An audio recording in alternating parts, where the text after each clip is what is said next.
Welcome back. Today, we're jumping right into a brand new explainer, and oh man, it's a fascinating one. We're decoding the 2026 U.S. state visit by King Charles III and Queen Camilla. We're going to unpack exactly how a highly ceremonial trip basically morphed into a high-stakes masterclass in soft power. You've got this wild intersection of deep historical commemoration, the America 250 celebrations, crashing right into some very acute modern-day geopolitical friction. So, to really understand the stakes of this trip, we've got to ask ourselves a pretty massive question. Can royal pageantry actually repair a fractured political alliance? I mean, on the surface, it sounds like a totally outdated concept, right? Like a relic from another century. But as we're about to see, the structural utility of the monarchy, it is surprisingly relevant today. Just look at the stark contrast we're dealing with here. On one hand, you have these grand, historic America 250 celebrations, the semi-quincentennial, huge milestone. But on the exact same stage, you have intense, very modern friction. We're talking major disagreements over the Iran war, unresolved tariff disputes, and some pretty sharp public tension between Prime Minister Keir Starmer and President Donald Trump over base usage. Honestly, the diplomatic waters were incredibly choppy. Which brings us to Section 1, Deploying Royal Soft Power. Let's look at the core diplomatic objectives of this trip. Buckingham Palace and the British government basically tasked the king with some serious heavy lifting. They needed to remind the U.S. administration, and the American public really, that the U.K. absolutely remains an indispensable partner in what is a very volatile world. Every single objective here, from stabilizing trade to security reassurance, was literally woven right into the royal itinerary. Nothing was left to chance.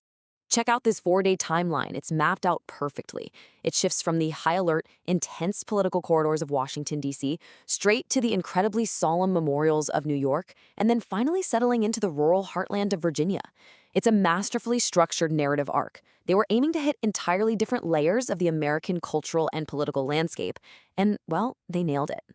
But the context on the ground was incredibly tense. The visit kicked off under this unprecedented security umbrella. This was right after that shocking shooting incident at the White House Correspondents' Dinner just days prior. The Capitol was completely on high alert. Blocks of Pennsylvania Avenue were totally shut down. But they decided to proceed. It essentially forced the royals to invoke that famous British keep calm and carry on resilience from the literal second they touched down.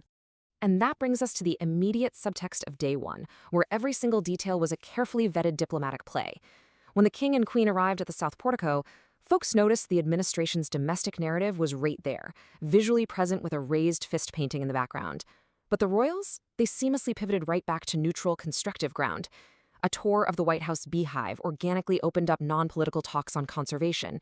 And then a British embassy garden party served up British roast beef, which was this really tangible, smart celebration of the recent removal of U.S. tariffs on British beef. Moving right along to Section 2, the ceremonial heart, diplomacy in action. Behind closed doors in the Oval Office, diplomacy was absolutely in full swing. The king gifted the president the original bell from the World War II submarine, the HMS Trump. I mean, talk about a masterclass in strategic flattery. This wasn't just some polite exchange of trinkets.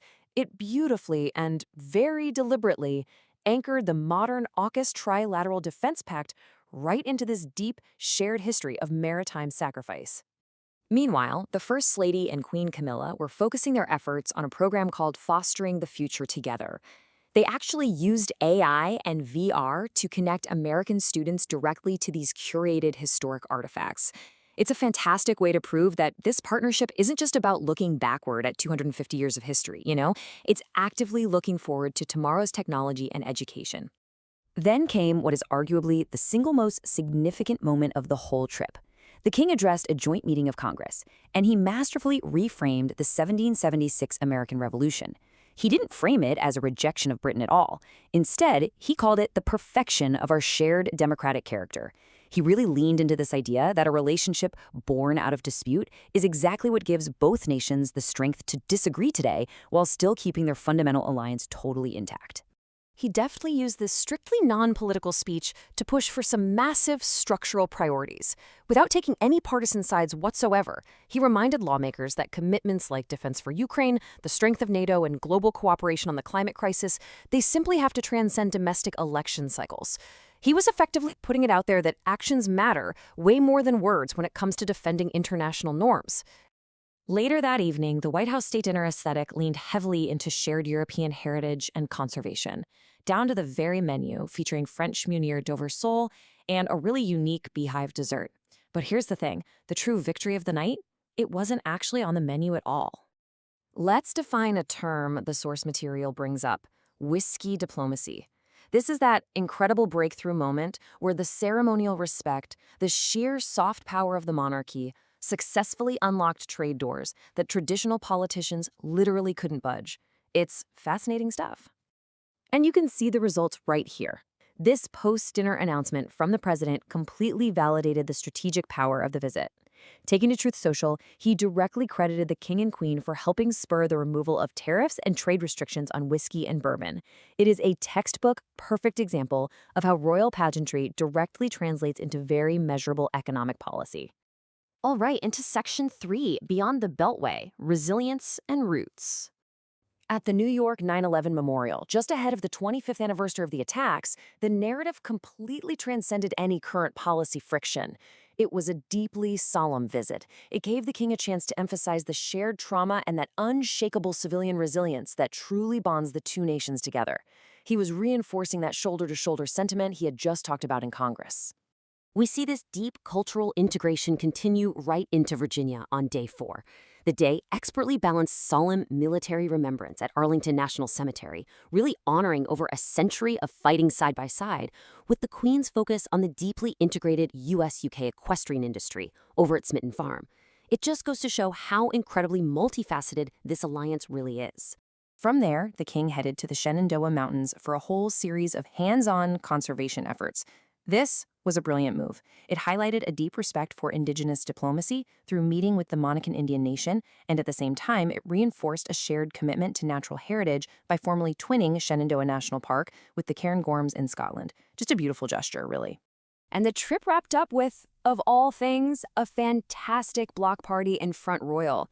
It's a small town celebrating its own 250th anniversary. You had local veterans, little league players, bluegrass music. Definitely not your usual royal fanfare, right?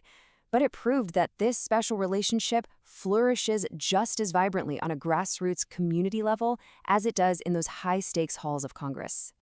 Which brings us to our final part, Section 4, the legacy of reconciliatory diplomacy. Crucially, what this entire visit proved is that while the political layer of an alliance might be super fraught with tension, soft power acts as this massive, crucial buffer.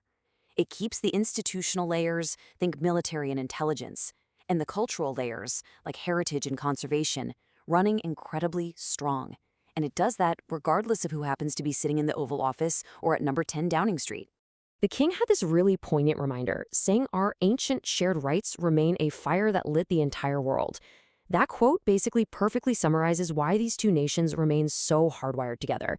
It's a deep-rooted connection built on foundational democratic principles, principles that easily outlast any temporary diplomatic turbulence. So I'm going to leave you with this final provocative thought.